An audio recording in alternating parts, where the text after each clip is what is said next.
ദൈവസന്നിധിയിൽ നിന്ന് ഒളിച്ചോടിപ്പോയ യോന എന്ന് നമ്മൾ പറയാറുണ്ട്, നമ്മൾ ചിന്തിക്കാറുണ്ട്. ശരിയാണ്, ഒരു പരിധി വരെ അത് ശരിയാണ്. അതുപോലെ യോന യാത്ര ചെയ്ത കപ്പലില് ഏറ്റവും ഭാരമുള്ള വസ്തു എന്തായിരുന്നു? അല്ലേ? അത് യോന തന്നെയായിരുന്നു അതിന്റെ ഭാരമുള്ള വസ്തു. യോനായിട്ട് വെളിക്കളഞ്ഞപ്പോഴാണ് കപ്പല് അല്ലേ കടൽ ആട്ടം നിന്നത്. അതുവരെയും കുഴപ്പമില്ലായിരുന്നു. എല്ലാ സാധനങ്ങളും എടുത്ത് വെളി കഴിഞ്ഞു. സാധനങ്ങളെല്ലാം കഴിഞ്ഞിട്ട് ഒരു കുഴപ്പമില്ല ഇല്ല. എന്നിട്ടും പിന്നെ കപ്പലിന് ആട്ടം തകർച്ചയായിട്ടാണ് അല്ലേ കപ്പല് നശിച്ചു പോകുന്നു.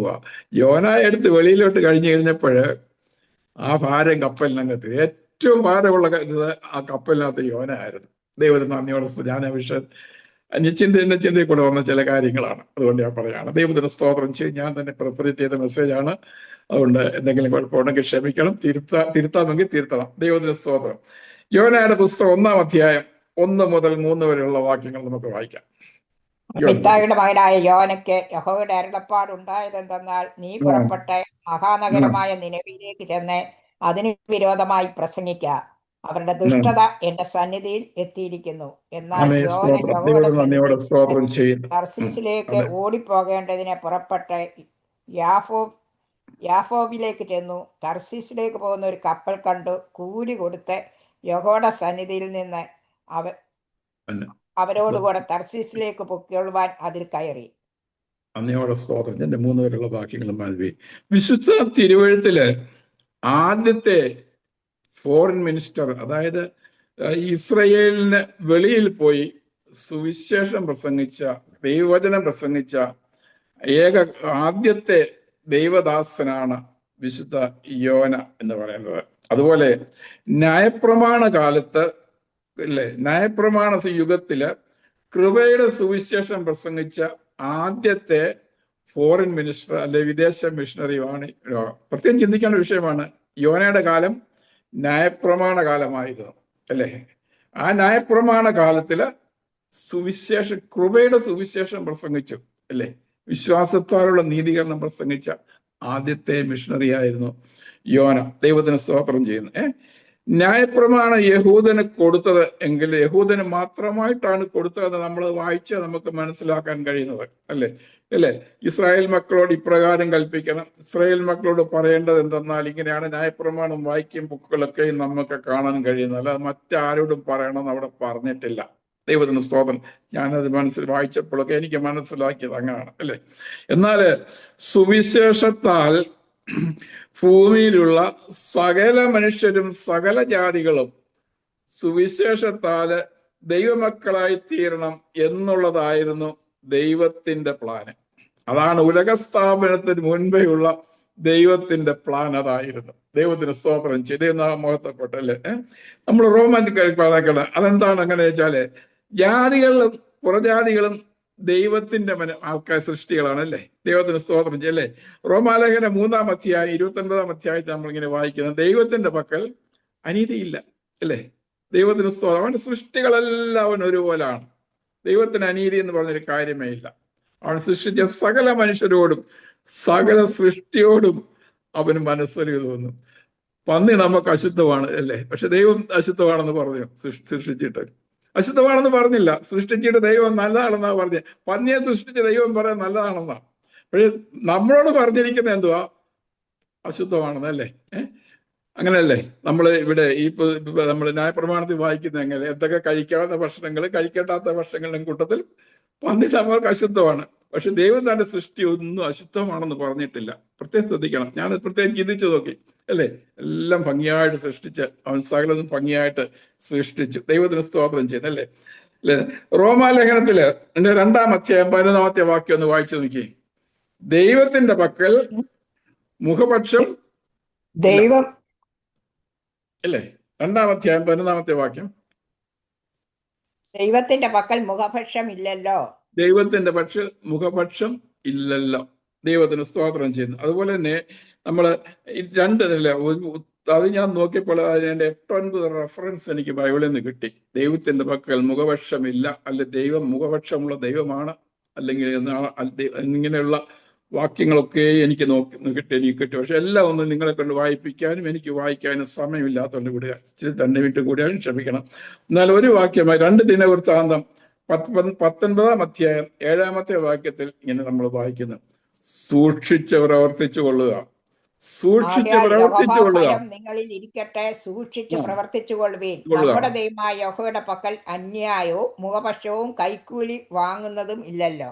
നമ്മുടെ ദൈവമായ യഹോവയുടെ പക്ഷേ അന്യായവും കൈക്കൂലിയും വാങ്ങുന്നില്ല, അന്യായം മുഖപക്ഷവും കൈക്കൂലി മുഖപക്ഷം അന്യായം വാങ്ങുന്നതും കൈക്കൂലി ഇല്ലല്ലോ. വാങ്ങുന്നത്. നീതിയോടെ ന്യായം വിധിക്കുന്ന സകലത്തിരിക്കുന്ന ഒരു കർത്താവാണ് നമുക്ക്. സകല മനുഷ്യർക്ക് ഒരുപോലെ ന്യായം കൊടുക്കുന്ന ഒരു ദൈവമാണ്.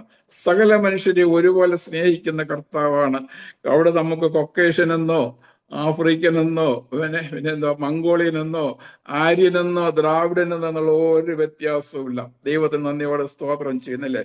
ലോകത്തിൽ ആദ്യം വന്നത് സുവിശേഷമാണോ ന്യായപ്രമാണമാണോ? എന്താണ്?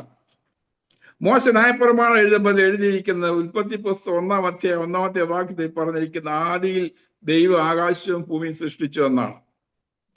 എന്നാൽ സുവിശേഷം എഴുതിയ യോഹന്നാൻ അപ്പോസ്തലൻ എഴുതിയിരിക്കുന്ന ആദിയിൽ വചനം ഉണ്ടായിരുന്നു, അതിനു മുമ്പ് ഒന്നുമില്ലായിരുന്നു. ദൈവത്തിന് സ്തോത്രം. അപ്പൊ ആദ്യം എന്താണ് കിട്ടിയത്? സുവിശേഷമാണോ ന്യായപ്രമാണമായിരുന്നു ഉണ്ടായിരുന്നത്? ആദ്യമേ ഉണ്ടായിരുന്നത് സുവിശേഷമാണ് ഉണ്ടായിരുന്നത്, ന്യായപ്രമാണം അല്ലായിരുന്നു. അല്ലെ? ആദിയിൽ വചനം ഉണ്ടായിരുന്ന വചനമാണ് ആദ്യം. അവൻ മുഖാന്തരമാണ് പിന്നെയും സകലം സൃഷ്ടിച്ചത്. ദൈവത്തിന് സ്തോത്രം. അവനാണ് സൃഷ്ടിച്ചത്, വചനത്താലാണ് സൃഷ്ടിച്ചത്. അപ്പം സുവിശേഷമാണ് ആദ്യം ഉണ്ടായത്, പിന്നീട് ന്യായപ്രമാണം. പക്ഷെ ആർക്കും ഇതേക്കുറിച്ച് അറിയത്തില്ല, മനസ്സിലാക്കില്ലേ.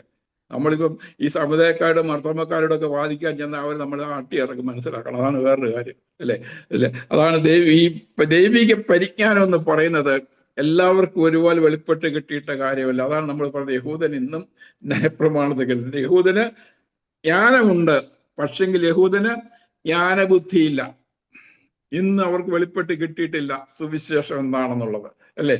ദൈവത്തിന് നന്ദിയോടെ സ്തോത്രം ചെയ്യുന്നു. യോനയോട് ദൈവം പറഞ്ഞത് നിനവയിലേക്ക് പോകാനാ, അല്ലേ?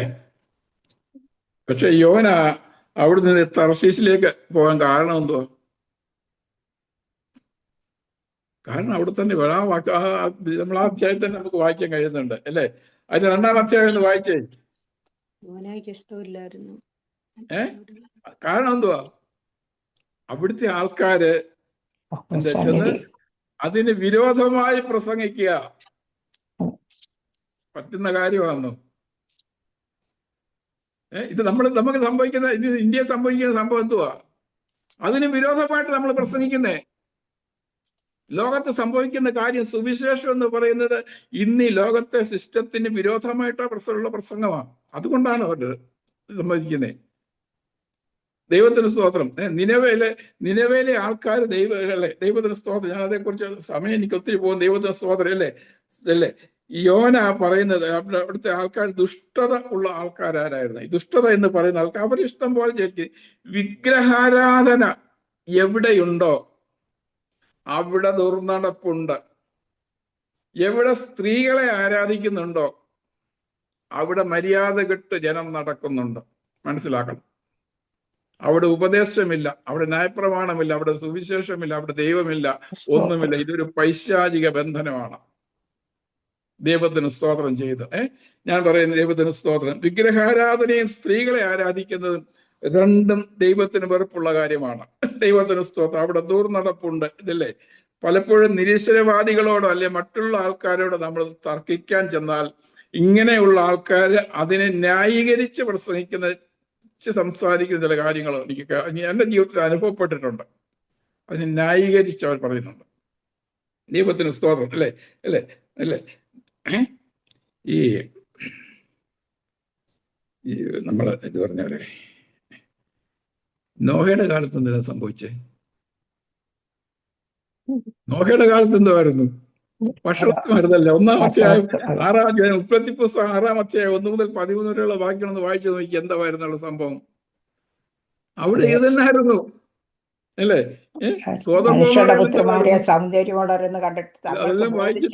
എല്ലാം വായിക്കാൻ എനിക്കിപ്പോ പറ്റുന്നില്ല, വായിപ്പിക്കാൻ സമയമില്ലല്ലോ. സോദോം-ഗോമോറയിലും അത് തന്നെയായിരുന്നു. അത് തന്നെയാണ് ഇവിടെ നിലവിലും നടന്നത്. അതാണ് യോന അങ്ങോട്ട് പോകാൻ മടിച്ചത്. കാരണം ഇതിനൊക്കെ ചെന്നിട്ട് വിരോധമായിട്ട് പ്രവർത്തിച്ചാൽ ചിലപ്പം അവരുടെ ഇടയിൽ വല്ല തട്ടമുട്ടോ ഒക്കെ കിട്ടിയെന്നിരിക്കും. അതുകൊണ്ടാണ് ദൈവത്തിന് സ്തോത്രം ചെയ്ത് താനത് പ്രവർത്തിക്കാൻ പോകാനുള്ള കാരണം അവരുടെ ദുഷ്ടത ദൈവസന്നിധിയിൽ എത്തിയിരിക്കുന്നു, അല്ലേ? സ്വതഗോപാലെ പറഞ്ഞിരിക്കുന്ന അവരുടെ നിലവിളി എൻ്റെ സന്നിധിയിൽ എത്തിയിരിക്കുന്നു, അല്ലേ? അല്ലെ മറ്റേ ഇവിടെ പറഞ്ഞിരിക്കുന്ന ഇവിടെ ഈ നോഹയുടെ കാലത്ത് പറഞ്ഞിരിക്കുന്ന അവര് എന്ത് ചെയ്യുന്നു? അവര് ദുഷ്ടതയുള്ള ജനമാണ്, അല്ലേ? അപ്പൊ ദൈവത്തിന് നന്ദിയോടെ സ്തോത്രം ചെയ്യുന്നു, അല്ലെ? അതാണ് ഒന്നാമത്തെ കാരണം. രണ്ടാമത്തെ കാരണം, ഇസ്രായേലിന്റെ ദൈവമായ യഹൂദന്റെ ദൈവമായ യഹോവയെ മറ്റുള്ള ജാതികളുമായിട്ട് പങ്കിടാൻ ഒരിക്കലും യഹൂദന് ഇഷ്ടമില്ല. അറിയോ? ഇസ്രായേലിന്റെ ദൈവമായ യഹോവയെ ജാതികൾ ആരാധിക്കുന്നത് അവനൊട്ടും ഇഷ്ടമുള്ള കാര്യമല്ല. മനസ്സിലല്ല? ജാതികൾ പുറത്ത്, പുറജാതികൾ പുറത്ത്, ഞങ്ങൾ മാത്രം ദൈവജനം, ഞങ്ങൾ മാത്രം എന്നുള്ള അവരുടെ ആ ഹുങ്ക്, അല്ലെ അവരുടെ ആ തലക്കനം, അതാണ് അതിനകത്തെ കാരണം, അല്ലേ? ദൈവം മോശ മുഖാന്തരം ന്യായപ്രമാണം കൊടുത്തത് യഹൂദന് മാത്രമാണ്. യഹൂദനോട് പറഞ്ഞത് ഞാനല്ലാതെ അന്യദൈവം നിനക്കുണ്ടാകരുതെന്ന. ജാതികളോട് പറഞ്ഞു നാം പറയുന്നില്ല.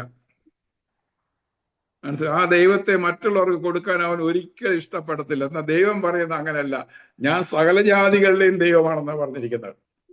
അതാണ് വ്യത്യാസം. അത് ഗ്രഹിക്കാനുള്ള ബുദ്ധി ഇതുവരെ അവർക്ക് ഉണ്ടായിട്ടില്ല. ദൈവത്തിന് സ്തോത്രം ചെയ്യുന്നു. ദൈവം അവരെ ഇല്ലതെ അബ്രഹാം പിതാവാണെന്നും മോശ പ്രവാചകനാണെന്നും യഹോവ ഞങ്ങളുടെ ദൈവമാണെന്നും ഇന്നൊരു തലക്കന യഹൂദൻ ഇന്നും ഉണ്ട്. മനസ്സിലായില്ലേ? നമ്മൾ ക്രിസ്ത്യാനികളാ, നമ്മൾ കർത്താവായ യേശു ക്രിസ്തുവിനെ ആരാധിക്കുന്നത് അവൻ ഒരിക്കലും അംഗീകരിച്ച്. ഞാൻ ഒന്ന് രണ്ട് ആൾക്കാരോട് സംസാരിച്ചിട്ട് മനസ്സിലല്ല, നിങ്ങളൊരു യഹൂദനെ കാണാൻ ഒരു ഷാലോം പറഞ്ഞു നോക്കിയേ. ഷാലോം എന്ന് ചിന്തിച്ചിട്ടുണ്ടോ? പറഞ്ഞിട്ടുണ്ടോ? ആരെങ്കിലും പറഞ്ഞിട്ടുണ്ടോ? അവൻ തിരിച്ചു പറയും.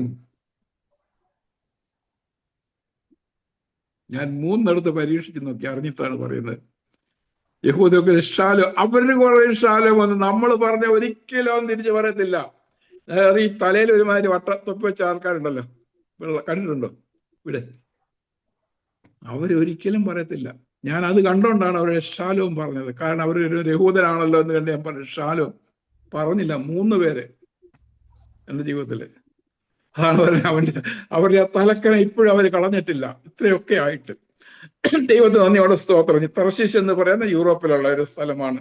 തർശീശിലേക്ക് പോകാൻ കാരണം ഒന്നുകിൽ തന്റെ ബന്ധുക്കളോ സ്നേഹിതരോ ഒക്കെ അവിടെ കാണുമായിരിക്കും, അല്ലെങ്കിൽ അവിടെ പോയി എന്തെങ്കിലും ജോലി ചെയ്ത് ജീവിക്കാവുന്ന ഉദ്ദേശത്തിലായിരിക്കും. ഇപ്പോൾ ഞാൻ എൻ്റെ അഭിപ്രായം കൂടെ പറയുകയാണ്. തിരുവചനത്തിൽ ഞങ്ങളുടെ രേഖകളൊന്നും തന്നെയുമില്ല. അല്ലെങ്കിൽ അവിടെ ചെന്ന് ജോലിയൊക്കെ ചെയ്ത് ബിസിനസ് എന്തെങ്കിലും ചെയ്ത് ജീവിക്കാവുന്നതായിരിക്കും. ദൈവത്തിന് സ്തോത്രം ചെയ്യുന്നു.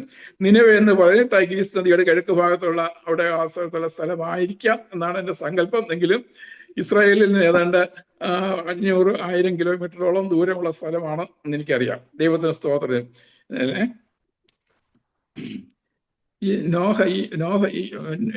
യോന ന്യായമായ രീതിയിലാണ് കപ്പലിൽ കയറിയത്. അറിയോ? പൈസ കൊടുത്താ കയറിയത്, ടിക്കറ്റ് എടുത്താ കയറിയത്, അല്ലാതെ അതിനകത്ത് വിത്തൗട്ടിലോ അങ്ങനെയുള്ള കാര്യങ്ങളൊന്നും അല്ല. ടിക്കറ്റ് എടുത്താണ് കയറിയത്. എന്നാല്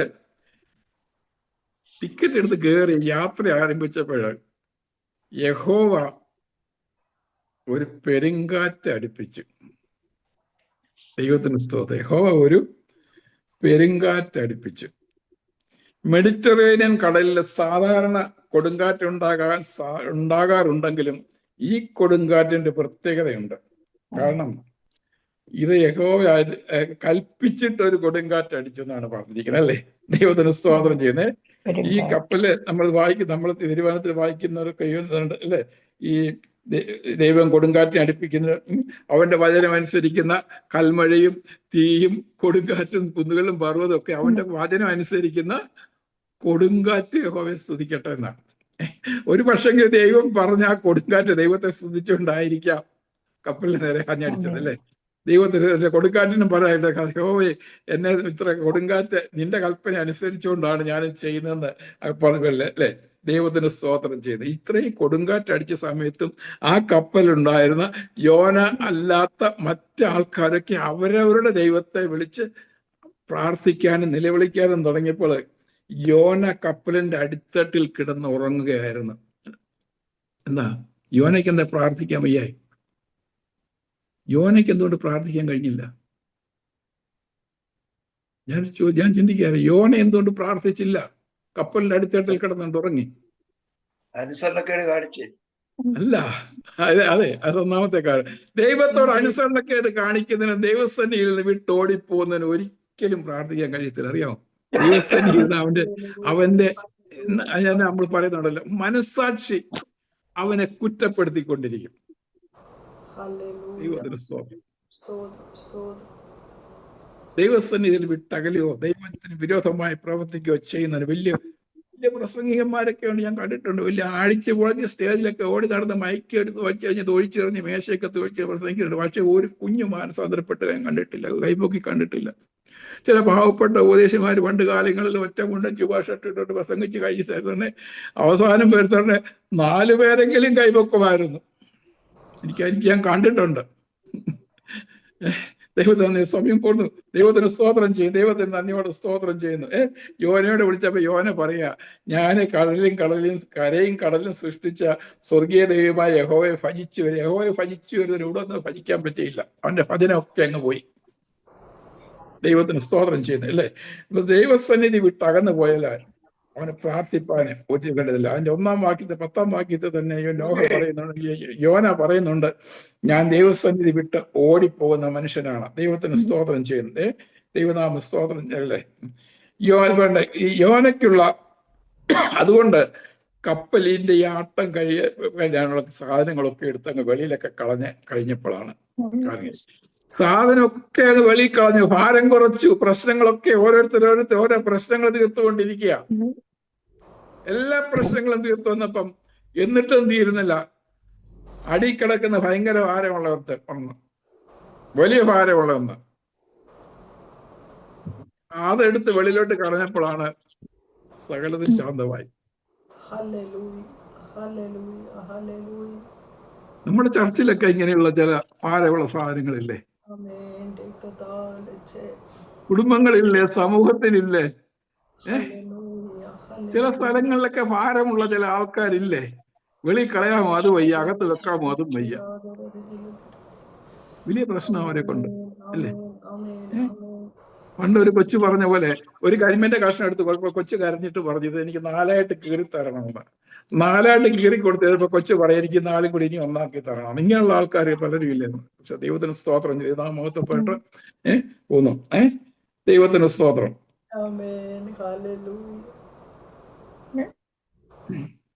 എന്നാല് യോനയെ കപ്പല് ഇട്ട പോലെല്ലാം ശാന്തമായി, അല്ലേ? ദൈവം കൽപ്പിച്ചിട്ടുള്ള ചില 5 കാര്യങ്ങൾ ഇതിനകത്തുണ്ട്. ദൈവം കൽപ്പിച്ചിട്ടുള്ളത്. ഒന്ന്, ദൈവം കൽപ്പിച്ചിട്ട് ഒരു കൊടുങ്കാറ്റ് അടുപ്പിച്ചു. 2, ദൈവം ഒരു മഹാമത്സ്യത്തെ കൽപ്പിച്ചാക്കി. ഞാൻ പറയുന്നത്, യോന ടിക്കറ്റ് എടുത്ത് കപ്പലിൽ കയറിയപ്പോ തന്നെ ദൈവം ഈ മഹാമത്സ്യത്തോട് പറഞ്ഞു, നീ ഈ നോഹ കയറിയ കപ്പലിന്റെ അടിയിൽ എപ്പോഴും കാണണം, മുന്നോട്ടും പോകാൻ പറ്റത്തില്ല. നിനക്കുള്ള ആഹാരം ഇന്ന് ഞാൻ തരും. ദൈവത്തിന് സ്തോത്രം ചെയ്തേ. ഈ മഹാമത്സ്യം നോഹ എടുത്ത് കടലിൽ ഇട്ടപ്പോ തന്നെ പെട്ടെന്ന് ചാടി കയറി വിഴിഞ്ഞെന്നുള്ള, അതാണ് വേറൊരു കാര്യം. പെട്ടെന്ന് ഇന്നത്തെ ആഹാരം കിട്ടിക്കഴിഞ്ഞു. ദൈവത്തിന് സ്തോത്രം. കിട്ടിക്കഴിഞ്ഞപ്പോ എന്ത് ചെയ്യും? ഇനി ഒരു ദൈവം ഓരോ ഗൈഡും കൊടുത്ത് ഈ പോകേണ്ട വഴിയെ കാണിച്ചു കൊടുത്തു, അല്ലേ? മെഡിറ്ററേനിയൻ കടലിൽ നിന്ന് നേരെ ജിബ്രാൾട്ടർ കൂടി അറ്റ്ലാന്റിക് കടലിലോട്ട് പോയി. അറ്റ്ലാന്റിക് നേരെ തെക്കോട്ട് പോയിട്ട് ആഫ്രിക്കയുടെ ഗുഡ് ഹോപ്പ് മുനമ്പിൽ കൂടെ നേരെ വടക്കോട്ട് വന്നിട്ട് ഹോർമസ് കടലിനിടുക്കി കൊണ്ടുവന്ന് കരയ്ക്കോട്ട് തള്ളിക്കളഞ്ഞു. ദൈവത്തിന് ലോകത്തിൽ ആദ്യം GPS ഉപയോഗിച്ചത് ആരാണെന്ന് ഞാൻ ഒരിക്കൽ പറഞ്ഞതാ. നമ്മളൊക്കെ കാറിനകത്ത് യാത്ര ചെയ്യുമ്പോൾ GPS ഉപയോഗിക്കാറുണ്ടല്ലേ? ലോകത്തിൽ ആദ്യം GPS ഉപയോഗിച്ചത് യോനയെ വിഴുങ്ങിയ മത്സ്യമാ.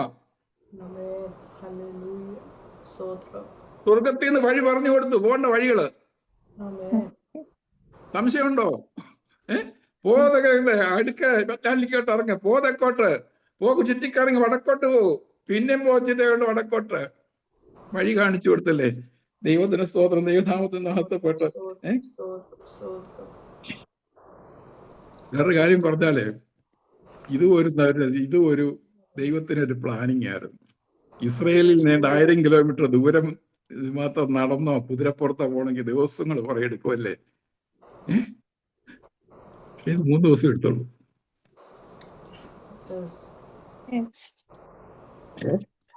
1000 കിലോമീറ്റർ ഒന്ന് നടന്നു നോക്കി എത്ര ദിവസം കൊണ്ടില്ല. 1000 കിലോമീറ്റർ 1000 മൈലാന്ന് എനിക്ക് അറിയത്തില്ല. നടന്നു നോക്കിക്കേ. ഞാൻ പണ്ട് നേപ്പാളിൽ പോയപ്പോ നടന്നു നോക്കിയതാ. അയ്യോ ഭയങ്കര നടപ്പ്, നമ്മളെ കൊണ്ടൊട്ടും പറ്റത്തില്ല. അവിടെ നടക്കുകയില്ല. ഇപ്പൊ പിന്നെ അവിടെ പറയുന്ന അവിടെ ചില സ്ഥലങ്ങളിലൊക്കെ ജീപ്പ് കയറി പോകുമെന്ന്, മറ്റുള്ള വണ്ടികളൊന്നും കയറത്തില്ല. ദൈവത്തിന് സ്തോത്രം. ഈ 1000 കിലോമീറ്റർ നടന്നു പോകേണ്ട യോന 3 ദിവസം കൊണ്ട് തർശീശിലെത്തി, നിനവേലെത്തി. അത് വലിയൊരു കാര്യമല്ലേ. ദൈവത്തിന് ഞാൻ എനിക്കതാ മനസ്സിലായത്. ദൈവത്തിന് സ്തോത്രം. 2 ദൈവം കൽപ്പിച്ച് മീനാക്കി, പിന്നെ ദൈവം കൽപ്പിച്ച് ആവണൊക്കെ കൽപ്പിച്ചാക്കി, ദൈവം ഒരു പുഴുവിനെ കൽപ്പിച്ചാക്കി. കിഴങ്ങൊക്കെ അത് നമ്മുടെ വിഷയമല്ലാത്തതുകൊണ്ട് ഞാനപ്പം അങ്ങ് വിടുക. ദൈവത്തിന് സ്തോത്രം. 1-2 അധ്യായങ്ങൾ മാത്രമേ എടുത്തിട്ടുള്ളൂ. ഇപ്പോൾ യോന മത്സ്യത്തിന്റെ വയറ്റിലിരിക്കുക. ഈ സമയം എനിക്കുള്ള വളരെ ചുരുക്കം, ഒത്തിരി വലിയൊരു മെസ്സേജ് ആയത്.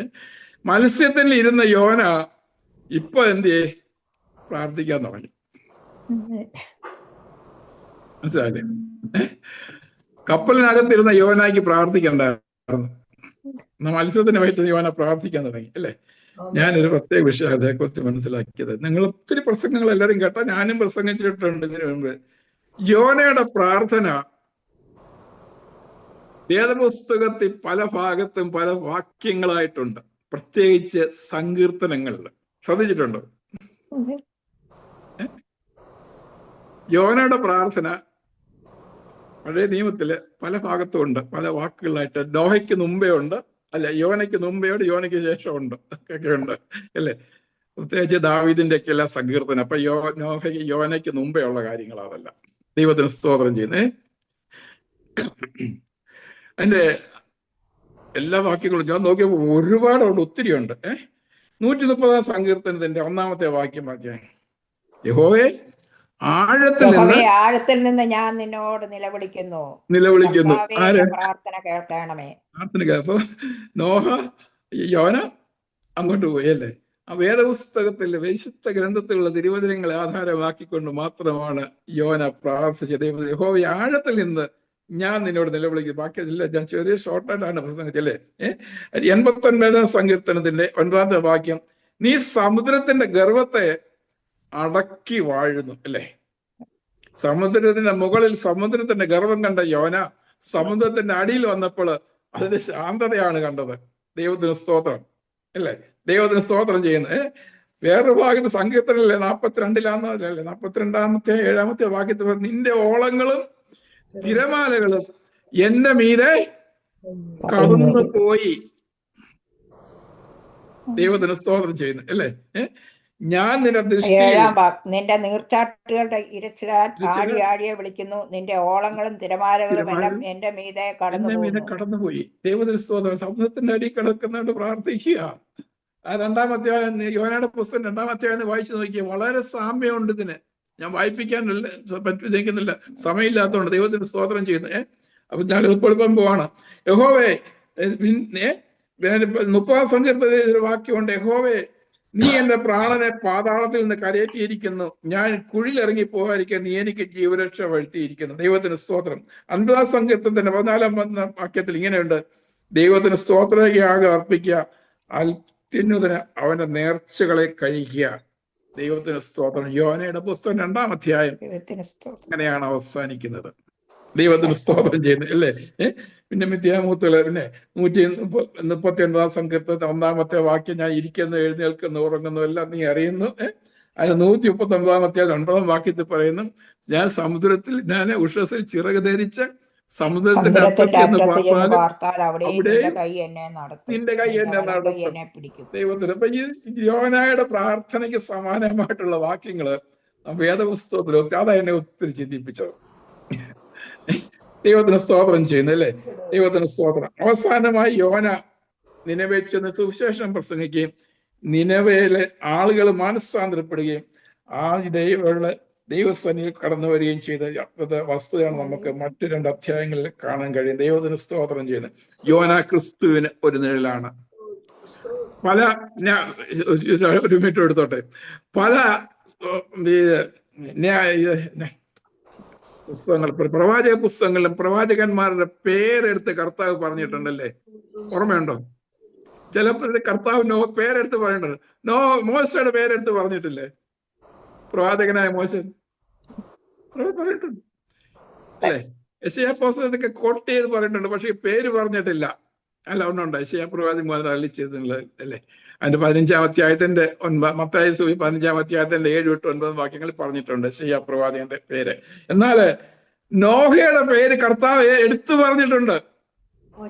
യോനയുടെ വയറ്റിലിരുന്ന പോലെ മനുഷ്യപുത്രൻ.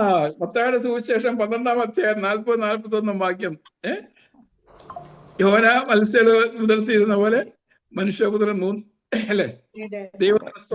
കടലാനയുടെ വയറ്റിൽ 3 രാവും 3 പകലും ഇരുന്ന പോലെ മനുഷ്യപുത്രൻ 3 രാവും 3 പകലും ഭൂമിയുടെ ഉള്ളിൽ ഇരിക്കും. കർത്താവ് ഒരു പ്രവാചകന്റെ പേര് ഏറ്റു പറഞ്ഞ പ്രവാചകൻ കൊച്ചു പ്രവാചകൻ പോലെയാണ്. സ്തോത്രം ചെയ്യുന്നു അല്ലേ? നമ്മളാരും അങ്ങനെ യോനായ വെറും പിന്മാറ്റക്കാരനായിട്ടും പുറകെ മറ്റായിട്ടൊക്കെ അല്ലെ മിക്കാരൊക്കെ പ്രസംഗിച്ചിട്ട് ഞാൻ കേട്ടിട്ടുള്ളത്. ഞാൻ അങ്ങനെ വിശ്വസിക്കുന്നില്ല. ദൈവം തന്റെ പ്രവൃത്തിക്ക് തിരഞ്ഞെടുത്ത മനുഷ്യനായ യോന. അപ്പൊ ഇങ്ങനെയൊക്കെ സംഭവിച്ചേ ഒക്കത്തുള്ളൂ, അത്ഭുതങ്ങൾ നടന്നേ ഒക്കത്തുള്ളൂ. ചെങ്കടൽ ഭാഗിച്ച പോലെയുള്ള വലിയൊരു അത്ഭുതം ഇതും.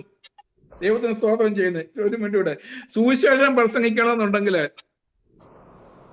കർത്താവിന്റെ മരണ അടക്ക പുനരുത്ഥാനത്തോട് സാദൃശീകരിച്ചവർക്കേ പ്രസംഗിക്കാനൊക്കത്തുള്ളൂ.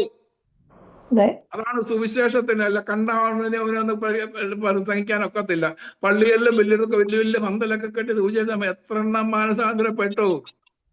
വല്ലതും കൊണ്ടുവന്നിട്ട് നട്ടത് ഒരു വട്ടം. ഈ അടുത്ത സമയത്ത് നിങ്ങളോട് ഞങ്ങൾ അറിയിച്ചത് ഒഴിച്ച് ഇങ്ങനെ അറിയിച്ചത് നിങ്ങൾ ഞങ്ങളോട് എന്തറിയിച്ചെന്നായി പറയുന്നേ?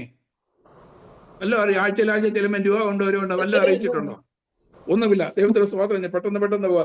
സുവിശേഷം പ്രസംഗിക്കുന്നതിന് മുൻപ് രക്ഷിക്കപ്പെട്ട് സ്നാനപ്പെട്ട് മാനസാന്തരപ്പെട്ട് സ്നാനപ്പെടണം. ക്രിസ്തുവിന്റെ മരണ അടക്ക പുനരുത്ഥാനത്തോട് ഏകീഭവിച്ചവർക്കേ സുവിശേഷം പ്രസംഗിക്കാനൊക്കത്തുള്ളൂ. അതാണ് നമ്മൾ പാടുമ്പം ദൂതർക്കും കൂടെ അവകാശം ലഭ്യമാകാനുള്ള രക്ഷ, ദൂതറിയിക്കാനുള്ള ഭാഗ്യം. സ്വർഗത്തിലെ ദൂതന്മാർക്ക് പോലും സുവിശേഷം പ്രസംഗിക്കാനുള്ള അവകാശമില്ല. അത് നമ്മളൊക്കെ മാത്രമേ ഉള്ളൂ. അത് നീനൊക്കെ മാത്രം, അത് എനിക്കേ ഉള്ളൂ, നിങ്ങൾക്കേ ഉള്ളൂ. ദൂതന്മാരെക്കാട്ടിലും വലിയവരാണ് നമ്മള്. ദൈവത്തിന് നന്ദിയോടെ സ്തോത്രം ചെയ്യുന്നു. ഞാൻ പെട്ടെന്ന് അവസാനിപ്പിക്കാൻ യോന പോയ കപ്പലിന് യോന ഭാരമാണെങ്കിൽ പൗലുസ് ഒരു കപ്പൽ യാത്ര ചെയ്തെങ്കിൽ ആ കപ്പലിന്റെ ഭാരം ആരായിരുന്നു? ആ കപ്പലിന്റെ ഭാരവും പൗലുസ് തന്നെയായിരുന്നു. അവിടെ ഇതുപോലെ സാധനങ്ങളൊക്കെ എല്ലാം എടുത്ത് വെള്ളത്തിൽ കളഞ്ഞെങ്കിലും പിന്നെ കപ്പലിന്റെ ആട്ടം നിന്നില്ല, തിരമാലയുള്ള കൊടുങ്കാറ്റ് നിന്നില്ല. 14 ദിവസമാണ് കിടന്ന് കഷ്ടപ്പെട്ടത് വെള്ളത്തിലല്ലേ. അവസാനം ഷിപ്പ് ബ്രേക്കായി എല്ലാവരും അടിച്ചുടച്ച് പഴുപ്പം. പക്ഷെ ഒരു പ്രത്യേക ഒരു കാര്യമുണ്ടേ, എത്ര പേരെയാ രക്ഷയിലേക്ക് കൊണ്ടുവന്നേ? 76 പേരെയാ രക്ഷയിലേക്ക് കൊണ്ടുവന്നേ. തന്നെ കൈവരക്ക് വെച്ച് കൊണ്ടുപോയ ശതാധിപൻ പോലും രക്ഷിക്കപ്പെട്ടു. റോമാ ഗവൺമെന്റിന്റെ പട്ടാളക്കാർ പോലും രക്ഷിക്കപ്പെട്ടു. പോരാങ്ങി പുബ്ലിയസ് ജീവിച്ച് ഇറങ്ങിയിട്ട് അവിടെയുള്ള ആദിവാസികളുടെ ഇടയിൽ താമസിക്കാനും അത്ഭുതങ്ങൾ നടത്താനും അവരുടെ ഇടയിൽ ആ മനസ്ഥാനം പ്രസംഗിക്കാനും സാധിച്ചു. മനസ്സിലായോ? ആ കപ്പലിന്റെ ഭാരം ആരായിരുന്നു? പൗലുസായിരുന്നു. ദൈവത്തിന് നന്ദിയോടെ സ്തോത്രം. ഞാൻ എനിക്ക് സമയം തന്നിട്ട് സമയം വളരെ ചുരുക്കമായിട്ട് ഞാൻ നിൽക്കപ്പെടുകയാണ്. ദൈവത്തിന് സ്തോത്രം അല്ലേ. 3 മാസത്തോളം അവർ പൗലുസ് ആ ദ്വീപിൽ താമസിച്ചു. ദൈവത്തെ വിട്ടകുന്ന യോനെ പോലെ അല്ലായിരുന്നു. ദൈവത്തിന് സ്തോത്രം. ആ ദ്വീപിലുള്ളവർക്ക് മാനസാന്തര പ്രസംഗം പ്രസംഗിച്ചു. അവര് മാനസാന്തരത്തിലേക്ക് സുവിശേഷം പറയുന്നതിനും പല കാര്യങ്ങളും ജാതികളെ കൊണ്ടുവരുന്ന ദൈവം പല മാർഗങ്ങൾ ഉപയോഗിക്കും. നമ്മൾക്കൊക്കെ അത് വളരെ പുച്ഛമാണെന്നും മുൻമാറ്റമാണെന്നും അങ്ങനെയൊക്കെ നമ്മൾ പ്രസംഗിക്കാറുണ്ട്. ദൈവത്തിന്റെ വഴിത്തിക ഉള്ളത്. ദൈവത്തിന് സ്തോത്രം ചെയ്യുന്നു. അവനൊരാളെ എന്തെങ്കിലും കാര്യത്തിന് വേണ്ടി തിരഞ്ഞെടുത്താൽ ഏത് മാർഗത്തിൽ കൂടി എങ്ങനെയെങ്കിലും അത് ദൈവം നിർവഹിക്കുക തന്നെ ചെയ്യും. മനസ്സിലായല്ലേ? നീ കരയിൽ കൂടെ പോകാൻ പറ്റിയില്ലെങ്കിൽ കടലിന് അടിയിൽ കൂടെ കൊണ്ടുപോയി നിന്റെ ദൈവത്തിന്റെ പ്രവൃത്തി സാധിപ്പിക്കും. ദൈവത്തിന്റെ സ്തോത്രം ചെയ്യുന്നു. ദൈവമായ കർത്താവ് നിങ്ങളെ ധന്യമായി അനുഗ്രഹിക്കട്ടെ. സമയക്കുറവ് മൂലം